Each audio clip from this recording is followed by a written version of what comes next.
বিএনপির নাম নিশানা মুছে ফেলার হুমকি দিয়ে লেখা একটি চিরকুট এবং বোমা সদৃশ বস্তু উদ্ধার করেছে পুলিশ। ১৭ জুন বুধবার সকালে মেহেরপুরের গাংনী উপজেলার নওদা মঠমুড়া গ্রামের কাজলের ইটভাঙা সংলগ্ন এলাকায় এক দোকানের সামনে থেকে এসব উদ্ধার করা হয়। উদ্ধার হওয়া চিরকুটে লেখা ছিল, এই দোকানে বিএনপির কোনো লোক বসবে না, যারা বসবে তাদের সমস্যা হবে। এই গ্রামে বিএনপির নাম গন্ধ রাখব না।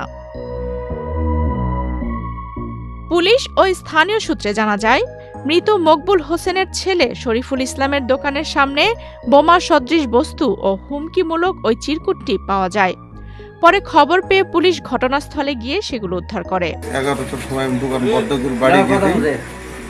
সকালবেলা এসে ঝাইট দিছি, বাজারে তাকে দেখছি একটা লাল দরজার কৌটোর মতন পড়েছে। আমি মনে করি আমার ছেলে কৌটোটা রেখে গিয়ে যায় এবং তাকে দেখছি টেপ দিয়ে জড়ায়নি, কৌটা না। তারপরে দেখছি ওর তলে একটা বাজারে একটা কাগজও পড়ে আছে সাদা। আমি যাই ওকে হাত দিইনি, নাড়িনি। আমি পরে পুলিশ প্রশাসনকে জানি।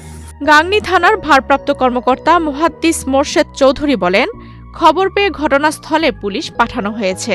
উদ্ধার হওয়া বস্তুটি পরীক্ষা নিরীক্ষা করা হচ্ছে।